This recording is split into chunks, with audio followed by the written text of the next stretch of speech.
So you need to be on Panic Attack and Rocket Jumper. Okay, my bad. It's a bit of a pro thing. Alright, whipping the heavy cliff. That's fine. You can mostly do the same stuff if you roll out main and just like jump as well, but that's kind of besides the point. It's not that big of a deal. Looks like you end up getting stuffed a little bit, like around here. It happens. I do that myself sometimes, admittedly, but it's a fine rollout. Bomb across land and trying to support your team. Your team tries to walk across. Yeah, I'll be honest, before that just fucked up the jump. Yeah. And I don't know, it is what it is. It happens. I do it more consistently later in the game, for what it's worth. People aren't perfect, you know, it's like whatever. It happens. It's not important. Can't really take that much away from it. Playing on Pride here, okay. I think at this point you might probably be, and by might I mean I'd say definitely just be like rotating concrete, holding like the right side of the map. I think it's a lot more important to just have more map control. Like your team isn't really forward, so I wouldn't suggest like forward holding their concrete. But I think like relatively right, like it's good to have more map control there to make sure they just, you do have an engineer on grass there, but there's, if their flank was like more aggressive here, right, there's nobody really preventing them from just shooting at your team from this side. Like your engineer is on grass, yes, but they could either like solo push them, and then you can maybe bomb and try and intercede, or it's just like your team would be taking damage there. The enemy team isn't really in position, but it's like I think you could be playing more aggressively and be preventing them from taking positioning. Whereas here it's just like you're sort of looking at China. You're not really getting that much else done. Like if they go main, you could hit them a bit there, but it's like you're mostly doing that for when you're spamming for a fight or when you're going in for the bomb, right? But then if you're just like passively up here, like you're kind of around like the same area your combo is getting, except for you're not as effective at like securing that space as your dome man, right? So it's like it's just better to have like more horizontal coverage of the map there, I'd say, than a little bit of like verticality here, because it's like here you kind of entirely like protect your combo. They don't have to worry about this side of the map here. It's like they still have to worry about this side of the map. You have to worry about this side of the map, and it's just better to have like more people in more places there, especially when you're already down players. Like you're down your heavy there. Now that I'm looking at the right side of the screen, like the little like player thing, yeah. So it's like if they just like start having people aggress, right, you're gonna be so strained denial wise here. You don't have a sniper either, so it's like you're not really distracting for anything. If their sniper takes a peek, like when he gets up here, then there's just nothing to prevent from just doming you. There's no spy, nothing, yeah. So it's just, I probably would be playing over on concrete here, yeah. Playing around China, checking for spy for a bit, sure. You see how their soldiers are able to just kind of like spam distract for their spy though there? It's just like being... where was he doing that from? Connector, and there was just like nobody contesting him. Their spy goes in at the same time you lose one of your players to a pirate, gotcha. Yeah. And it's just you you ended up backing up here from Cliff anyways, right? Like from Pride, you ended up going to like China behind house. That's okay. Like you could be searching for spy there. That's what you were doing. But it's just like, again, you really want that extra map coverage. If you have a soldier up on Seagull there, nothing is really getting through on concrete at all. If their soldier tries to walk, you just dome them. Otherwise, their soldier can't walk, which means he's either bombing in. Which, I mean, sure. He's bombing in, you don't have a heavy, you don't have a sniper, you don't have a spy, so you're probably not holding the point that aggressively anyways. Your pyre can probably just be denying that. Playing here to like deny the soldier bomb because you're down the heavy there and your team's holding behind isn't the worst idea, but it's like to do that you kind of have to just like sit around Pride here. Like once you give up that position, like you might as well just rotate concrete at that point and try and hold there, yeah. So it's like if you were thinking I'll just play here deny soldier while I'm down heavy, just stick to there to Pride instead. But I do think in that case like you'd just be wanting to play concrete. Soldier's connector, you injure him a lot, probably call for your flank to chase him. You're trying to see if you can aggress a little bit, but they're all like walking forward. So you back up a bit, that's fine, yep. Jump up here so you don't take more fights on the flank directly, that's fine, yep. Your team's kept backing out. You die to a soldier on grass. I'd probably be keeping my eyes on flank here, just like back out entirely like to your side. I don't think you really end up want to just be standing near the flank without like fully looking towards the flank there, yeah. Because it's like, here's the thing, right? Players are on your medic, yeah, but the only players that are actively going to be looking at your flank most of the time, especially when their team's like saying things through or struggling with other things, is going to be your own flank, unless players are like specifically trying to push the flank on your team's side of things. And it's just important to have somebody generally like looking at that. I'd say either just like back up close to your mech, like either move out to get entirely, or full come out to just like hold and grass there to make sure that their spy making the distraction can't be supported by their soldier. Like let's say their soldier bombs over there instead while you're looking away, instead of just waddling and killing you and then backing off. Like let's say their soldier decides to have impact there, right? It would have been preventable by you kind of like denying and playing concrete there, rather than just like looking at what's additionally like already being dealt at like some of the time. It's just, you have to trust your team, especially when there isn't anybody else that can really do your job. Gotcha. I do think in general it seems like, I don't know, you're like on the flank, it just seems like you'll usually have a solo engineer grass, and it's like it doesn't really get much done. Like at that point you might as well just be having them patrol the back line, watch for a sniper or something like that. They're just gonna get overran if they're completely by themselves on grass, or it's just gonna be like they're gonna be pushing your concrete, nothing's contesting them, and your engineer is not doing anything there anyways for the most part. Ah, there you do rotate flank though. Take a flank fight. To pyro. Okay. Yeah, I'm assuming I was kind of zoning out there, but I'm assuming they just kind of like walk across the point at you. It's good that you're trying to get a shitty bomb. And it didn't work. So, I don't know. That happens, yeah.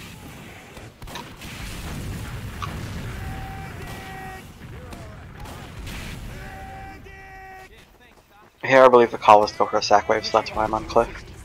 Okay. I will say, sack wave's being called, rotate over here when your mech's playing behind house, so like drop down for a little bit, get a buff, then use one of your rockets to jump up, if needed, like unless, like, if you can cross this sight line, if the sniper's not hard eyeballing this, you can cross this for a little bit, get a buff from below.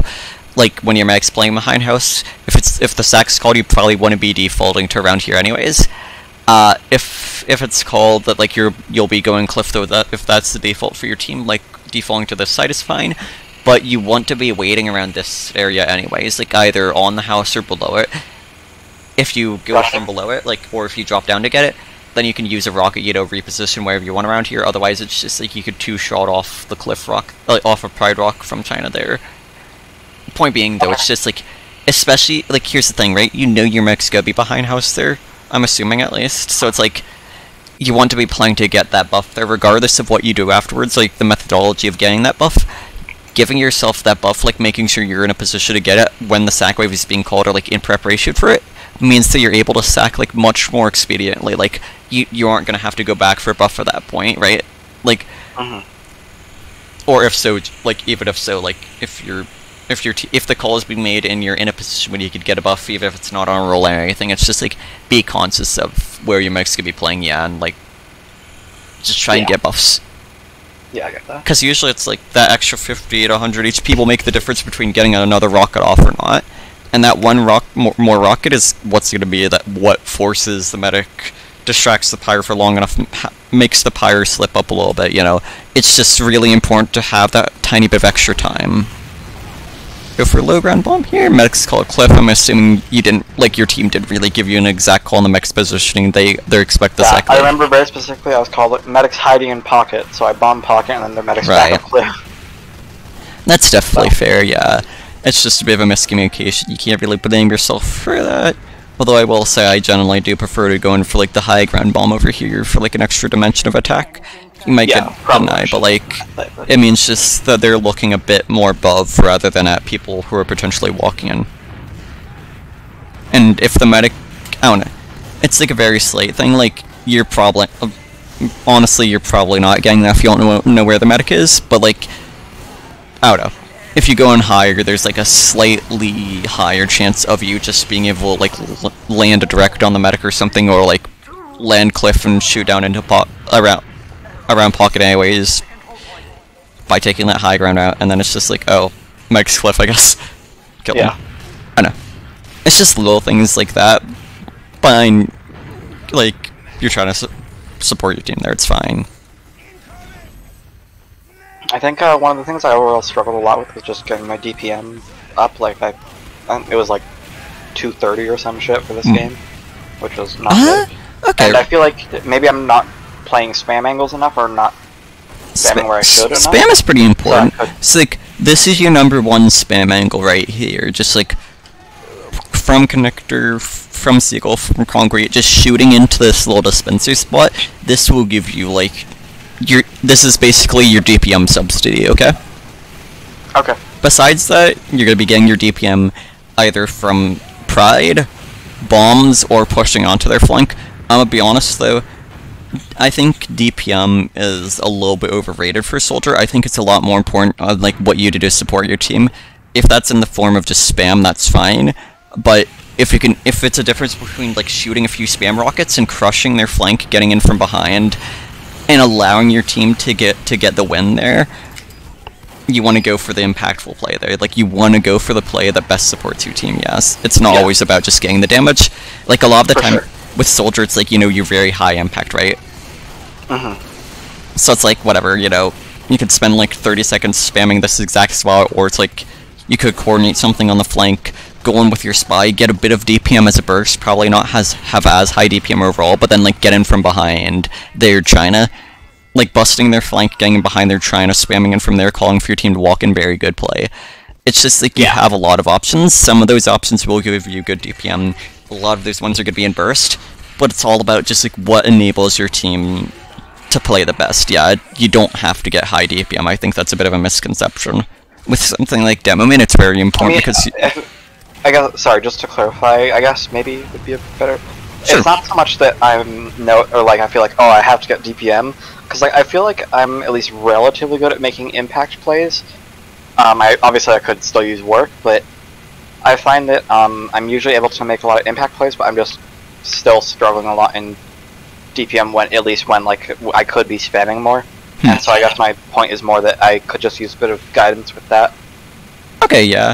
So I'd just see, like, in the downtime, like, if you're not actively getting pressured on flank, or if you're not actively looking to, like, make a play or something, like, instead of spending, like, time over here, I was just, like, spending more time on the concrete, just, like, trying to peek in their side if they don't have flankers actively on it, just shooting rockets in here.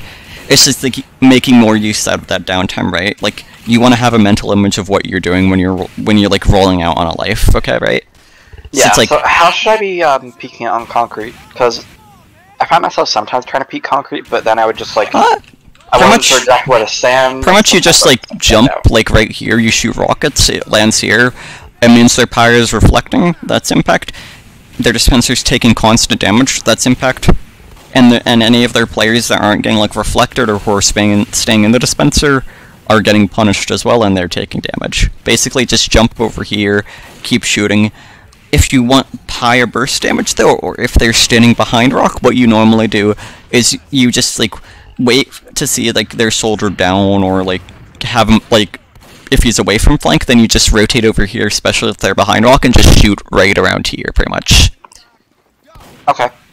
Yeah. So it's like those are your main spams, but then on like, I don't know, if you're not bombing on a mid-fight, if you're playing a little bit more slowly, it's perfectly fine to spend time here on Pride. It's just Pride is only that effective if they're either standing behind rock or if they're trying to take like a slow fight from pocket, and there's a lot of time that they're sort of delaying that you can like use to hit them.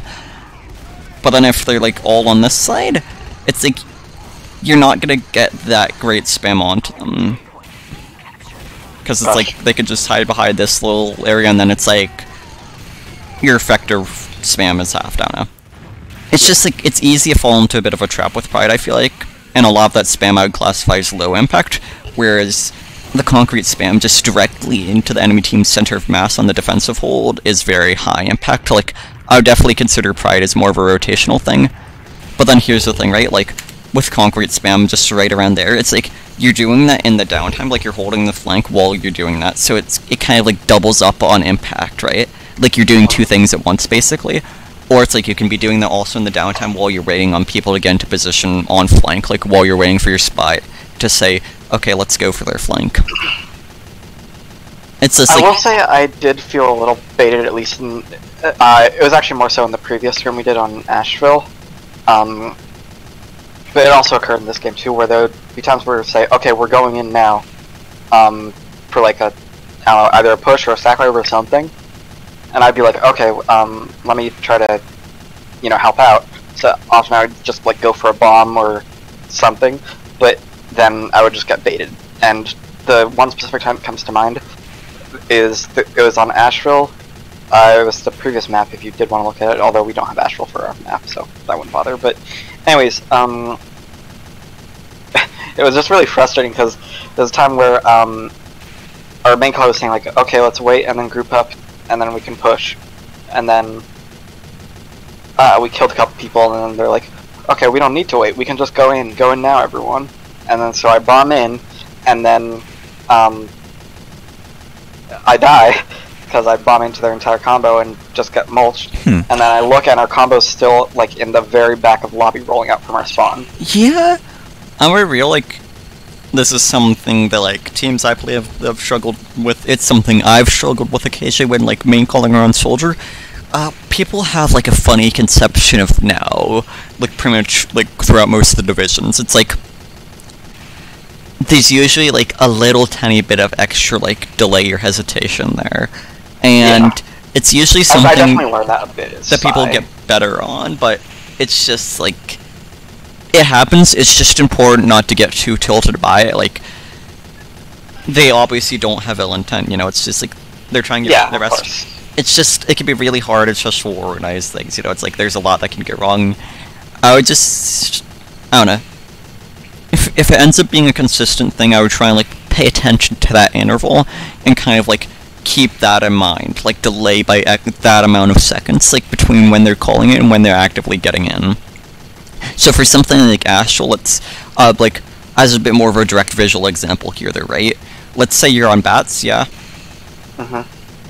You could usually see, like, if you look over to Shutter, if you don't see people there, and they're calling, we're getting in now, and you're trying to go for a sack or a push there, it's kind of like an indication that, okay, that's a bit of a miscommunication, they're not going to be in position now, like, while you're in the process of, like, preparing to bomb, it's like you can be spending more time just, like, looking at your team a little bit there. Like, I will say in general, though, bombs are much more effective when you get the whip.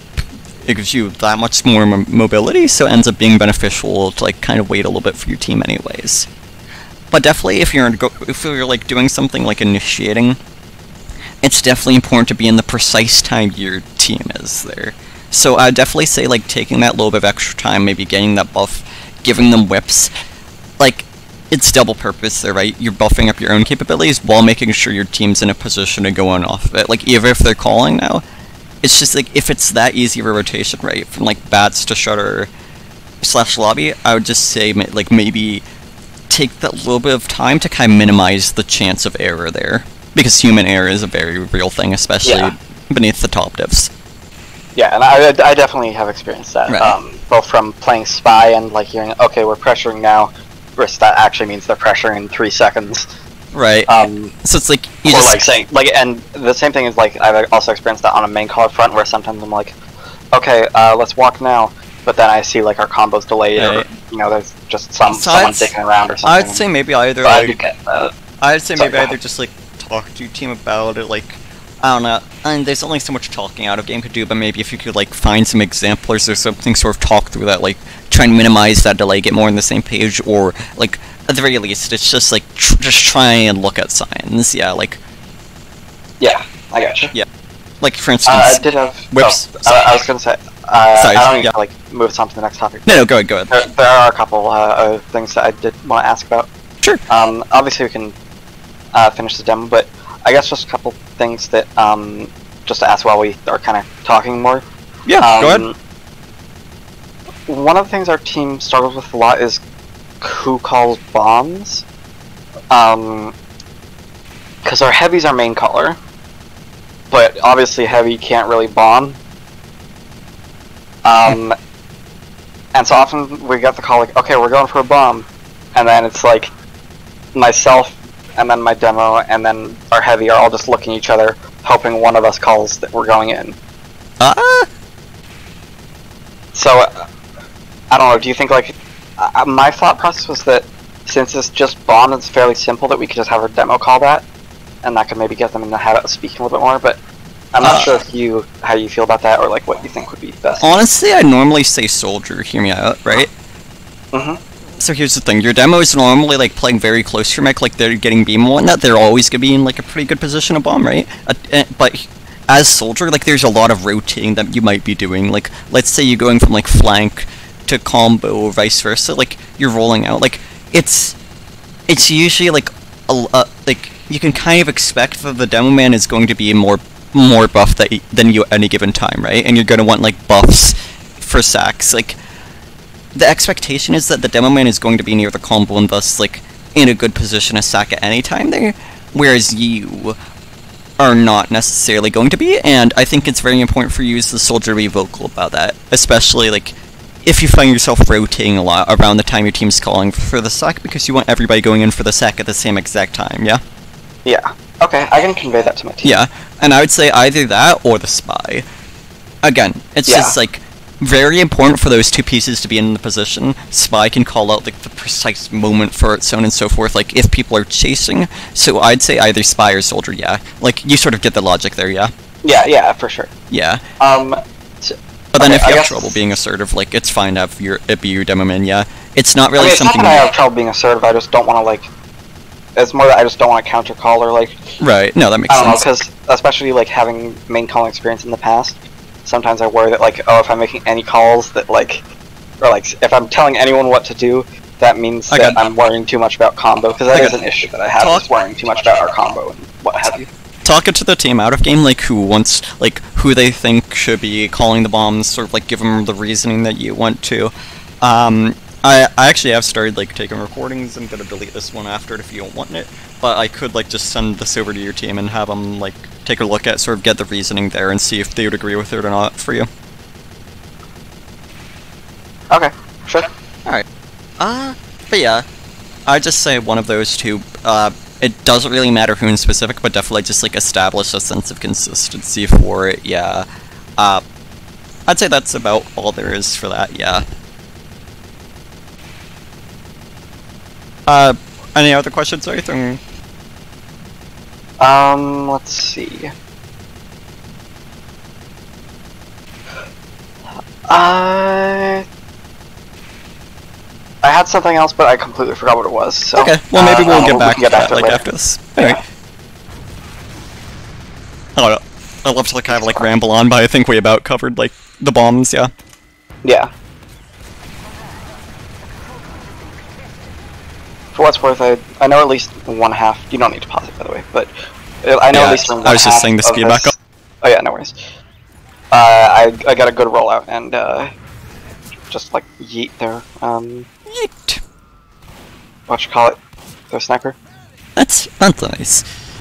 Product can be like a little bit meh for bombs. It's just like pyro exists and they can just surf out so much, like medics in specific. Gotcha. I guess for what it's worth as well, I do feel like my general concrete grass positioning is kind of not great. I would say the main thing there is just making sure you're like spy is what really makes product flank pushes effective. As there's three main reasons for that. One, wrangled mini sentry.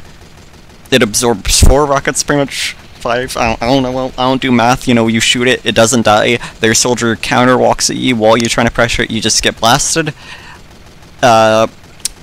If the engineers try to contest you with the Wrangler, they're looking forward. They're not looking behind. It's kind of like Steel in a way, right? Where it's just like an extremely narrow fight, and whoever gets the initial damage wins that engagement, right? Because they get to control the engagement, they splash you, and then they can just hamstring it along, right? Like Rocket 1 into Rocket 2 into Rocket 3. After the first rocket is fired, the engagement is decided, essentially, in that sense. unless you can send your spy in. Now the enemy team is going to understand this as well, right? Like, they get the first rocket on you, let's say they want to press the initiative, so they keep pressing forward, they really want to get that pick so they can do something on the flank instead of just like stalemating like it's World War I. Nobody likes to do that. So they're going to be mostly focusing on like pressuring forward, which means it is the perfect time for your spy to go in and get a stab. Now your spy getting a stab there on the flank, and you being able to actively pressure is very important, because like against spreader teams, they're going to protect their sniper really well. And the best way to really counter that, like if your spy isn't able to get much done on their own, is to just have your flank go in from behind, get in behind, and then either help distract with your spy or just like coordinate with your combo. So like, the main answer is your spy, especially if they start saying something like heavy though. But usually it's just like, a spy is what's going to help you the most there on flank, and that's normally going to be like, your spy calls they're going in on the flank, and then you as the soldier are telling your spy, okay, go in now, and you take that peek. Otherwise, a lot of it comes down to making sure your flank is grouped up here. Like, you want your engineer up on grass with you, you want your scout, if they're going flank at all, to be going in here. Your scout is sort of pinching with you. It's also like lakeside in a sense, right? Like, you don't want to be pushing bathhouse unless your flank is in a position to support you, unless you have players that you know are ready to go in with you. And so it is completely fine to be sitting on grass and waiting a bit before going in. And I'm gonna guess that's the main thing. Like, I'm guessing that like a lot of the time you're kind of like rolling out trying to contest it directly. Now if your team has very consistent pressure there, if you know your engineer always has a wrangled mini up here and is like always staying alive, you know, then it is completely fine to just keep rolling out to flank and trying to take fights. But like, a lot of the time the answer is either grouping up on flanks, coordinating with your spy, or if you're struggling in the downtime, just holding contest flank, playing a lot more passively. Having a soldier on the flank is very important, and if you have your soldier Seagull and your team is like contesting their side of the map, it is so hard for their flank to do anything, especially if you have a wrangled mini here as well, because it just nullifies their spy in that sense. Like, their spy can't just like get a backstab on you and win the fight, and their soldier has to take a very disadvantageous peek onto you. And so if both soldiers are playing Seagull, you're not really going to see that much in the way of flank pressure or flank fighting for a bit, unless like one team decides to just like send something like, I don't know, pyro heavy flank, or like have a sniper cleared out. So like, the answer if you're struggling a lot on flank there is to stalemate it, to equalize it. And the way you stalemate it is by playing here. If you're not winning on the... Sorry, just to clarify. Even if that means like not doing any damage for like a minute? Yes, if you're struggling that hard on flank, like if they're always just getting people in, you want the flank control there. Like, here's the dynamic, right? Okay. If you're winning on flank a lot, you're getting in behind, you're getting a lot of kills on flank. That's great, you're doing your job, your team's winning. If the enemy team is doing that to you, then your first priority, unless you can get like amazing bombs onto their combo and you're not really getting pressured, like punished that hard by their flank, is to equalize their flank. Like, if you can't play the game on flank, the most logical answer, unless you just want to go to like combo integration, just bombing with your combo all the time, is to make sure their flank can't play the game either. And then something has to change on their end. And once they change that something, that opens up more options for you as well. But kind of while you're doing that, like, if you're focusing on kind of equalizing things and making their flank stagnate, then in that downtime, you can be spamming here a lot as well. And then it's just like, once their soldier gets up or they start pressuring flank, that's when you can like jump Seagull, just stand here for a bit. This is something that I used to struggle a lot with as well on flank on soldier, like on product. Like, I used to never like playing in Seagull, but the thing is, playing in Seagull really opens the enemies up to making mistakes, because there aren't that many mistakes you can make besides just sitting on Seagull the entire time. You don't want to do it the entire time, right? Don't get me wrong. You want to be doing other things, but it is so important to have flank pressure. That's why you'll see teams do forward holds on the enemy team's concrete when you're trying to play forward, or like just in general, because it is such an invaluable thing. Sorry to interrupt. Is there any specific like signal or like thing I see that should signal to me that says like, oh, this is happening, I should play on Seagull now?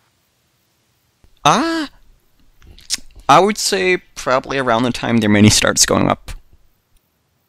like if they started getting a mini on the flank. Because before then, right, it's just like you can keep kind of peeking this to like two cases. One, sniper on China. That means you either back the fuck off the flank entirely or sit Seagull. And that means you're not losing that much flank control, and you're not dying to sniper either. Or you back up and try and go for like a bomb or something. So sniper going up cliff, like watching, I think it's the chat before. Sniper going up cliff, or just like watching this in general, means you start playing more smart and passive there. You wait for the enemy team to make a mistake, because otherwise you are going to get punished so hard. Secondarily though, I would say like if a mini if it gets to the point where the enemy team has a mini up, that's when the flank fight starts to kind of like stagnate or switch to the enemy team's favor. And the only way you're gonna be able to contest that is by like really like coordinating something. But until that point, you're better off doing something else. Either just like playing like more spammy on their combo, or just like going up to Seagull. You don't want to keep just like taking the flank fight there once they start getting like a wrangled mini up, because then it's like you can't deal with the wrangled mini and the enemy soldier at the same time. But then if their soldier keeps trying to like bot through connector, you can still contest him from your side of concrete as long as they don't have other things pressuring you there, right? So once, like, if you know the enemy spy is going concrete a lot, I'd say that's a general sign that if you want to play flank, you should be playing Seagull more unless you're actively pushing it. Otherwise, once you see enemy players in a position to support their flank, I'd say is when you start playing on Seagull more there, yeah? Gotcha. Okay, thank you, that definitely clarifies it. Yeah. I guess my one other question for like just go ahead. General kind of positioning and control and flank would be like, how should not just myself but myself and like my NG approach it if, let's say, we lose point, we wipe or whatever, and then they have players on our concrete? I'd say hold passively, like maybe you're on back there, so we're on your grass. Don't try and keep taking the fight for the lower ground. You're not going to win it. The way you win that is by calling other people over, like rotating your team over. In Highlander, it is a team-based format. Your flank and your combo need to work together. If they're always sending people in behind, you have issues there. If your flank is not able to support your team, you're having issues there. Your flank and combo want to work with each other, right? So what you normally see is just like maybe your demo man rotates over, shoots this for a little bit, because it's like you're not really getting that much effective pressure on the enemy team if you're not able to pressure it all from concrete. The biggest way to like bust holds is to get pressure on like their concrete, so you can shoot into them behind rock, behind wherever, or like get people in from behind. So it's like a prerequisite to most good pushes is having flank control and flank presence, like making sure your flank can support combo. Yeah. Yeah, I gotcha. So it's like having your combo rotate over there, or at least like working with your spy, is completely reasonable because it's a prerequisite, typically, at least. Okay. I'd say spy is probably a really good answer there. Otherwise, like pyre peeked around the stair to reflect while you like try and contest and pressure this and get up this slope, or demo man. Yeah. And then it's just like they rotate back, do combo things. Again, the way I like to think about it, if you're having an issue on the flank, something that is a really easy answer to go to is rotate. Like, okay, we're having an issue. What is that issue, right? And you rotate somebody over. If it's their soldier, you send your pyro for a little bit. Their soldier gets nullified on the flank. If it's like an NG or a heavy or something, your spy is a good answer, right? So you just kind of want to get used to like cause-effect sort of things, right? Like, you know, it's all about the rotational game there. Just, we're having an issue, what do we rotate? Right? Yeah. Gotcha. And if you're not able to like turn the tide on the flank by just out-positioning, like normally if the enemy team starts rotating things to flank especially, you have to match or contest it in some way or change how you're playing. Like, either not have as many things on the flank as a team, so your flank doesn't keep just getting killed, and take advantage of it by pressuring their combo and playing more with your own combo, or on, like, generally speaking, more passive parts of the map, like, less on your grass if you're really getting pressured that hard, but your team's able to do something off of it. Like, let's say, I don't know, they have their heavy over here permanently, or their power or something, so your team can just death ball and flood and just collapse. That's great and all. But then otherwise, if it isn't something you could really take advantage of, or if their enemy team is just really getting so many things through flank because you're not able to contest it, then you rotate something over to match it, basically. And that is the rule of flank there. 3 answers. Right?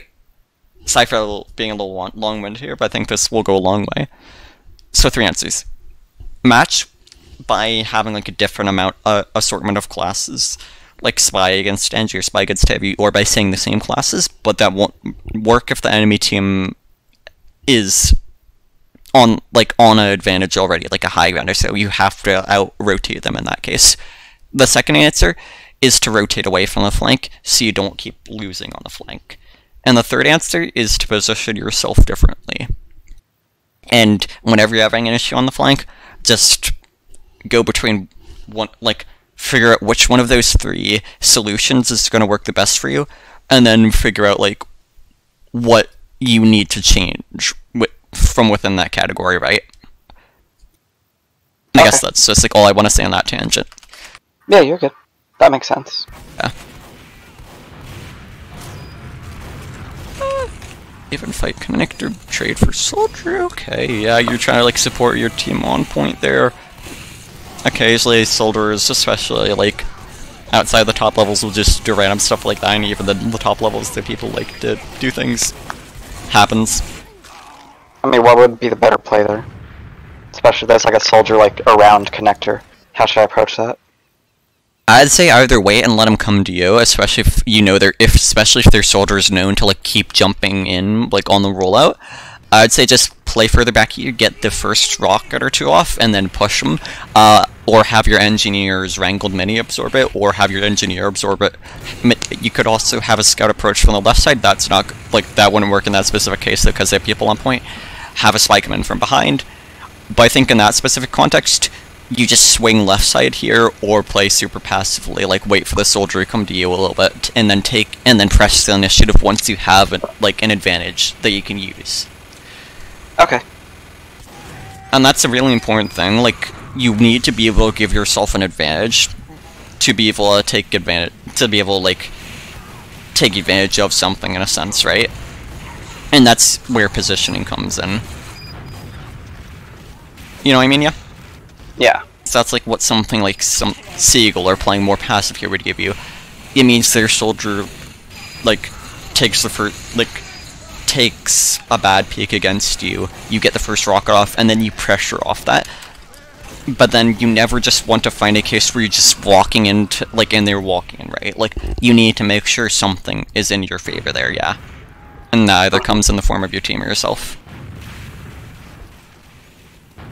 What about in regards to, like, just any, like, spam angles? I mean, you could hop in game afterwards and show me more specific spam angles, but just specifically for killing enemy flank. Because I feel like often I'm not doing as much damage as I should to enemy flank. Right.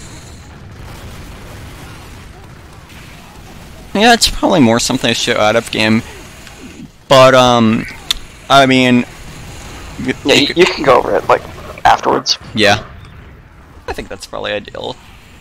Is this rollout okay, by the way, just doing something like this? Yeah.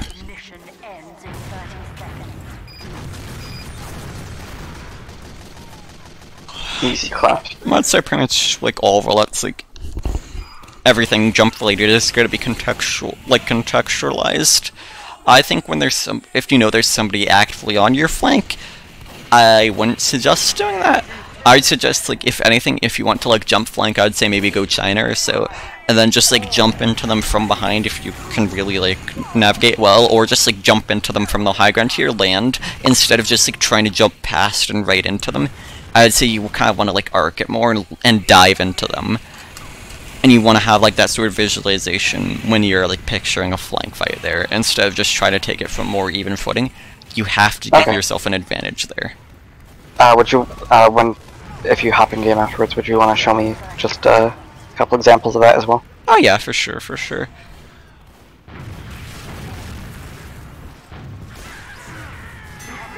Sag. But yeah, and if they don't have anybody, like, actively on your side of the flank, and there's, like, other things for them to look at, I'd say just rolling out like that fast flank is fine there, yeah. Okay.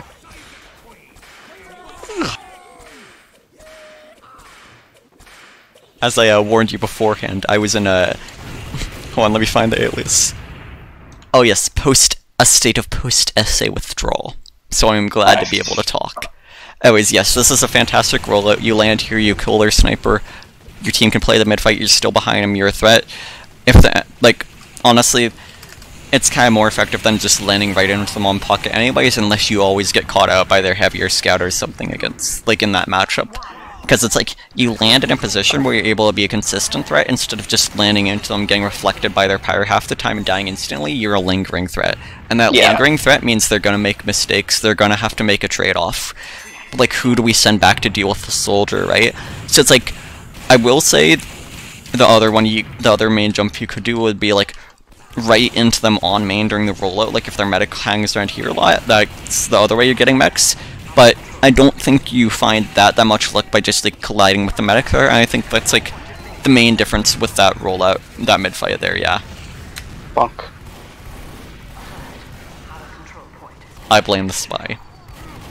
Yeah. Always blame the spy. True. Ugh.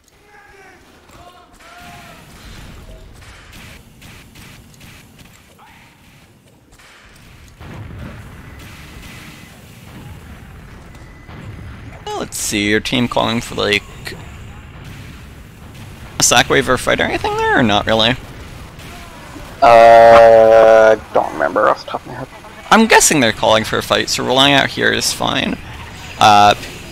If you're having, like, that's good to be able to support your team jumping across there. I'm assuming you had somebody, like, generally playing around watching flank there. If they start getting pressured, then you can land onto them from the side here, so it's fine to kind of roll out for that. Like, I like rolling out Cliff there, supporting the team, yeah. Like, when they're calling, they're taking a fight. Otherwise, I'd stick, like, more towards the flank if it's not actively playing for, but I'm assuming that's what the intention was there. In that case, it's fine.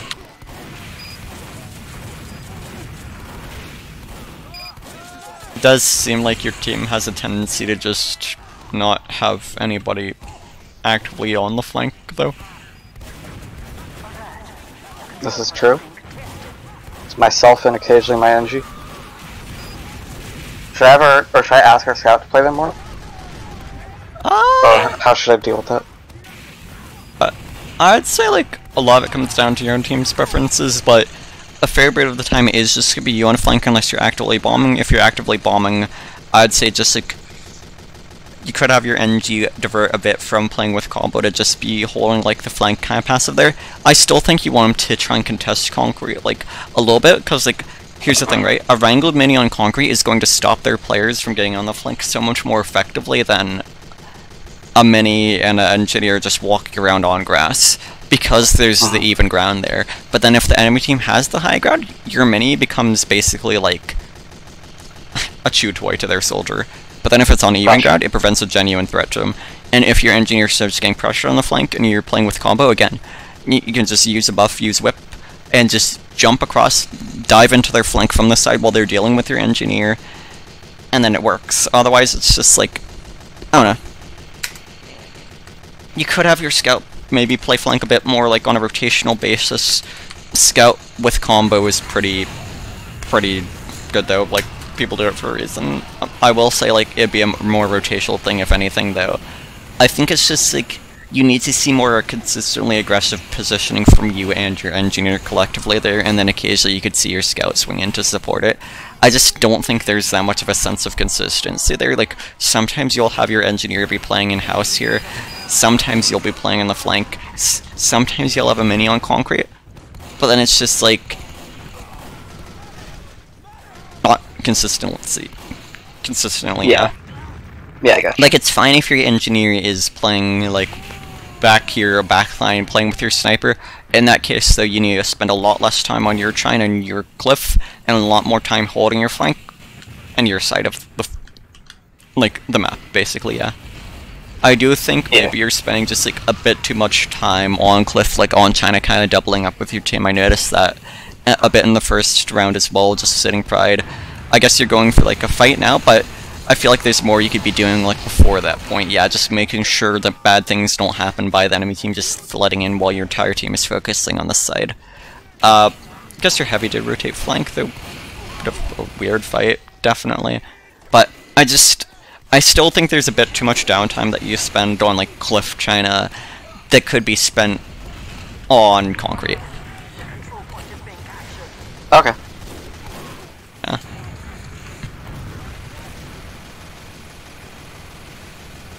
I don't know, I think your team just is a bit too reliant on like the pure dry fights, on the pure just like walking on across the enemy team, having you jump in directly in. I think it would be interesting for your team to experiment with having a bit more flank presence and like pushing through their flank, getting in people behind, and then just collapsing from there. Like, it seems like your team is struggling to kind of like consistently get good pressure onto the point, and then like once they do get onto the point, it's just like they never really go that forward. So it's like they just, that combined with them not really like having that great pressure means that you're just kind of destined to lose there, right? Because it's like, you know, either having a great offense or a great defense. Normally something that will really help your team is holding more aggressively. They're just like denying the enemy team space and time. That being said, it's just like, if one part of your team isn't doing it, you can't really hold more aggressively and just like win that on the flank for them. Yeah. But I'd definitely say, like, given the context, like, maybe your team could experiment with forward holding more. Like, I don't think you really saw that all in this demo, but having an engineer or soldier here, fantastic. I would describe it as fairly meta, even, or at least from my understanding of the game. Could be incorrect, of course, and that's just like your combo holds up here or forward on hazard for a bit, and that'll buy your team a lot more point time. But then, I do think your team needs to, like, have more in their, like, arsenal strategy-wise. Like, I think part of the issue your team is having is that when you are getting point, right, it's never really that decisive. Like, you're always down people for it. It's like the enemy team just recommits fast, as you saw there. But then it's like, if you, like, switch up a bit, like, play more with the, like, have more, like, plays that kind of integrate the flank and have the flank doing flank things instead of doubling up with combo, then you can, I think you can really, like, have more potential to get things done. Like, again, it's fine to go in to, like, bomb to support your combo, but I think it's a lot weaker than it would be on something like Astral, because it's just, like, it's so easy to entirely get denied there, right? Yeah. If you're feeling like you're not having impact by doubling up on combo, bombing with combo, then I'd say you could probably get around the same impact, if not more, by spamming, by rolling out concrete, spamming this, like, spot here, maybe coordinating with your spy on their flank, especially if you're having trouble with their sniper or whatever, busting through their flank, getting in, going behind, sitting on their China, spamming down into them. That's going to raise your DPM a lot as well, if you can achieve that, but then it's also just like a very high impact play, right? Because what it specifically does is it neutralizes their flank if you pull off, which means your team doesn't have to worry about their flank. Your team's able to aggress forward and not really have to worry about that at all, but then you have a threat from a different angle instead of just like kind of doubling up. I know this is a term I'm using a fair bit, but I just kind of want you to think about it in that sense, right? Like, for the pressure. You want there to be like pressure that converges from different angles onto the same area. But then it's like, yeah, especially for product, right? Like, against better pyros, against better medics, like, a lot of the time they'll just end up surfing anyway. So, like, I know it's really tempting to just like keep bombing, keep supporting your combo, but then, like, if you're kind of struggling with that, yeah, I think a really good alternative is just to, like, get more people on the flank, have more consistent flank control presence, is kind of like, that's another effect of that. And then it's just like, yeah, it's just something that I think could be interesting for your team to kind of experiment with, especially if you feel like you've had like a history of like kind of flank issues with the product, or like you're feeling like you're not getting anything done on flank. I think you'll get higher DPM there. I think you'll have more flank presence there. I think the enemy flank will do less, and I think you might be able to do more, like, because it's like half the time, like 3/4 of the time, you know, you bomb in on a soldier on product. If you don't get a medic kill, like, you're just dying there basically. You're not getting much done. Yeah. Yeah. Yeah, compare that to Astral, where you can just keep bombing, and they don't really have anywhere to effectively kite to. Like, they're all going to be in the same spots. Like, it's hard for them to deny it. Like, it's just like, yeah, you want more sources of pressure there. I know it's a bit repetitive, but I just kind of like want to iterate and like help you understand of it. Okay. Questions, anything like that, or did you want to do Astral? I think it was as well, or nah? I just wanted to, if you could show me the stuff in game. Oh yeah, sure. But yeah. I didn't want to look over. That's my biggest advice for you, though. If you feel like something isn't working, then switch up. Like, if you feel like you're not having impact, then empower yourself and decide to do something that has more impact. Like, just be the source of inspiration for your team. Be the source of change. Be like... Just get good. Not necessarily, just be decisive. No, but I'm not just kidding, I know. No, that's fair. And just tell people, yeah, like, okay, this sort of push isn't working, like, I'm not feeling like I'm able to contribute much to the team, I'm going to do this. If they want to, like, talk about it, that's fine, they can, but just, like, give them the reasoning if they want it. Soldier, Polly, I've got a contract for you. I will say, looking at that log, yeah, it's kind of like a classic product Highlander Soldier thing, where it's just, like, you keep bombing, and you keep trying to support your combo, and it's just, like, you're not able to necessarily get that much from it. So yeah, this angle pretty much spam into dispenser, really good. Spamming flank. Sorry, show it more time. You jump. Gotcha. You're not peeking as much of like rock or sniper. You can't really spam it from here, but like if they're trying to push hazard, you can do this. And specifically, what this does, right, is a little bit of chip damage. A lot of the time, what will happen is that like heavies will peek this, kill your heavy, survive with like 50 HP. 2 spam rockets there can make all the difference. When they're trying to walk forward, it also splashes their demo man and whatnot around. If their pyro turns, that means their pyro is not dealing with your demo man. So it's just like a bit of a win more thing if they're actively pushing hazard and you find yourself on Seagull. But then I will say you want to rotate out fairly quickly at that point, because it's like, if they get to hazard, if they get in, if they start pushing, you are dead if you hang around there. Anyways, this, like, if the enemy soldier is, like, initially rolling out on flank, like, this can be fine just to, like, kind of stunt him, hit the rocket on him, and then it's like he kind of backs out at that point. Like, that could be very decisive on the flank fight, and that's absolutely, like, an advantage you can press to, like, try and push her on. Otherwise, it's just, like, you want to do a lot of strafing, make sure you're not getting pitted against this wall or against this wall. Like, you want to play wide around here as long as there isn't an enemy sniper looking at you from cliff, and you're not actively getting shot at by their combo that much. Like, you just want to keep strafing around here a lot. The first person who goes in here, though, like, if they don't have another person to work with, is the person that's dying in the flank fight. So it's like, let me try and, like, help you visualize this for a bit. Like, their soldier, like, rolls out, like, lands, like, does a jump or lands here. If you're playing a little bit further back, you're not taking the rocket from his jump, and all you have to do is shoot 2 rockets, he dies instantly. Like, a lot of players kind of have the same patterns. You notice their soldier does that a lot. Boom. Really good, easy way to get flank picks. Otherwise, it's just, like, play back here a little bit, spam the mini, have your spy going for a backstab when you start walking forward, because that tells their soldier that you were trying to contest them on the flank. They are going to want to contest you as well, so that they can get that first, like, rocket off on you and connector, just splash you against this wall, kill you. You want to, like, try and keep in mind the psychology of the enemy players, like, what they're thinking. I know some people don't really think about it, but I'm assuming most people, like, are gonna want to win the flank fight there. So it's like... Oh, actually, sorry, just super quickly. So if there is people in connector and I'm playing, like, where you are right now, but just, like, even further back, where should I be aiming my rockets exactly? Because, like, I found that often I was, like... My mind would, like, basically blend all three together, right, and I'd be aiming, like... Yeah, I'd be aiming, like... I'd be aiming about there, but just every rocket would miss. I mean, you're usually just doing that to, like, stunt them, to, like, prevent them from getting control. It's normally kind of just, like, spam. You're not actively gonna get that much done unless they try and contest you. If they start moving in, you just either hit the ground here, or you just aim directly here, and any players that are kind of walking around the back line of the wall, and any players that are walking up to try and contest connector, get that spam. Otherwise, it's just, like, I don't know. It's just something you're doing to, like, prevent them from really getting presence on the flank. It's not actively about the damage there. But then, like, if you peek this at all, you aim here, though. Pretty much. Like, if you pressure the enemy soldier out a bit, what they'll normally do is, like, either hide up Seagull, or, like, a lot of soldiers will just flat out, like, okay, they'll go and they'll roll out, they'll, like, contest connector, right? They get hit for a bit, they go out here, they wait for an arrow.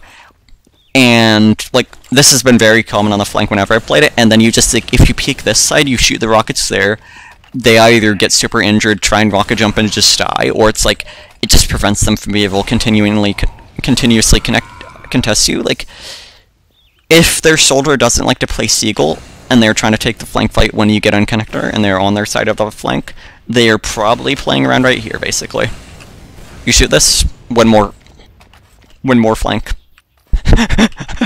But yeah, normally it's just about controlling the world. I'd say about here, so like, they're like, okay, I have cover here, I'm just gonna back up, get an arrow. If you get damage, you can try and chase, just press this aggro connector, shoot rockets around there. That's normally gonna be the most effective spam at that point. Otherwise, it's like, unless you're actively peeking it, you're playing it to control the rollout, to control the zones of traffic, to prevent the enemy flank from being able to get presence, so it's not actively as important to like try and aim at people because you're not really taking that much of a direct fight. Again, it only transfers into like a direct DM flank fight when people start going around the connector here. Otherwise, it's all about just denying the enemy flank aggression and having control of the map. Okay. And that's why Seagull is so important there, because it's like, if you end up like just not like struggling a lot with space on the flank right, this spot gives you so much space because it means the enemy team cannot take space that effectively. You could shoot up through here. Because of my sensitivity, I honestly genuinely struggle with it, but like, if you're a normal player, right, you can shoot through that really easily, dome people who are trying to enter connector, but otherwise it's like they have a very, very narrow angle to peek you at, but then you can swing around here, rocket them. That is how you basically win connector there.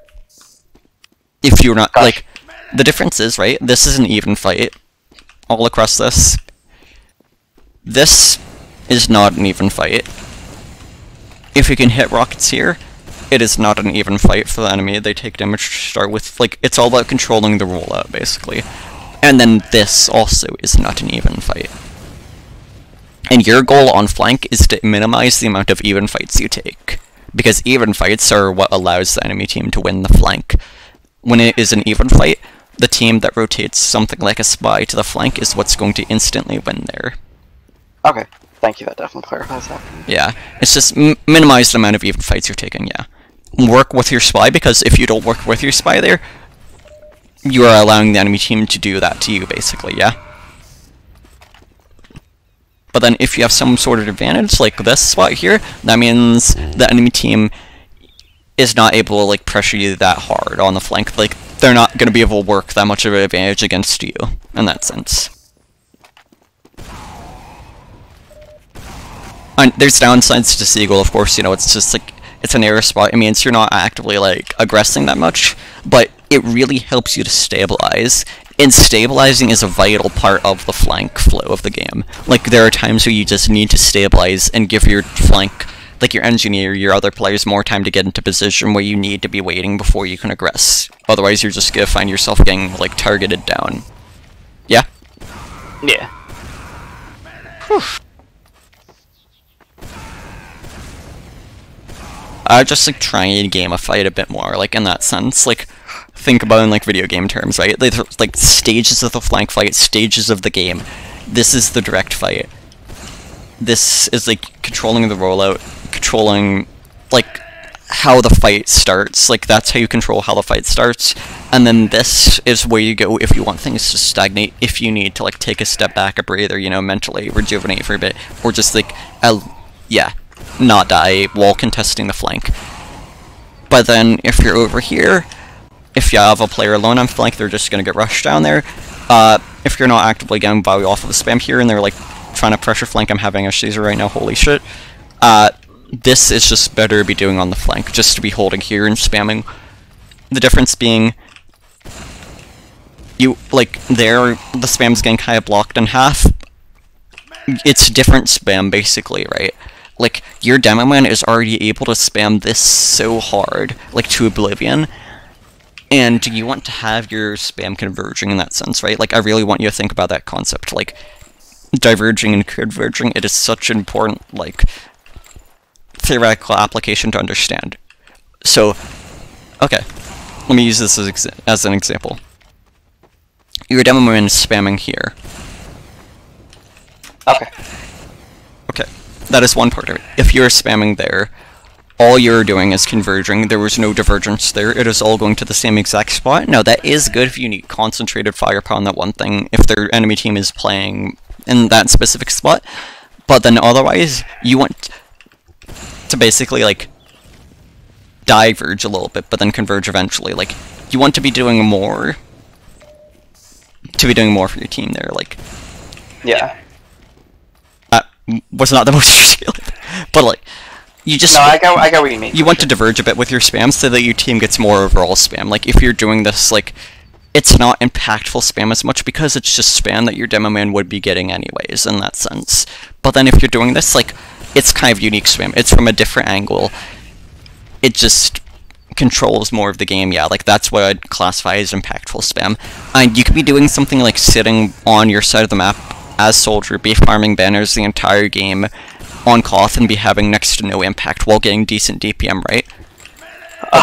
But that's not what's really going to help your team. So you just really need to think about like what you're actively contributing to your team. Numbers are good. Numbers can be inflictive of your impact. If you're extraordinary low numbers, then there is probably something that you could be doing to be more impactful there. But it's not necessarily a sign that, oh, I need to spam more. Like, it's just like, if you do things that are more impactful for your team, if you are alive longer, if you're controlling the flank longer, you are naturally going to get better numbers in that case. Like, numbers are symptoms, they're not necessarily the roots, though. For sure. Line to walk, yeah. Yeah. Okay. I do have a super quick... Sure. well, actually, would you be okay if, at least for Upward, because that's the other map I really want to try to get a little bit better on, could I, like... I was doing this with a mentee earlier that I was teaching, whatchamacallit, I was just teaching them newcomer demo. And so basically what I did was I had them give me a map review of Upward, and then just anything that, like, basically they would share their knowledge of how they play the point and what their kind of knowledge of what happens is, and then, like, if there's anything that, like, if there's, like, situations like, okay, what would you do on this point if I don't know, if a demo pushes you or something like that, and then they can just, like, answer questions that you ask. But would you be down to do it with me on Upward? If that makes sense. Right. Basically, I just give you a map review and tell you what my knowledge is, and this just be a soldier map review to be specific. So it's like a reverse map review, kind of? Yeah, and then you just fill me in on any knowledge that you think I don't know, or that is important to like, oh well, actually, I don't think you should be doing this. You should be doing this instead, or you know, whatever. Yeah, sure.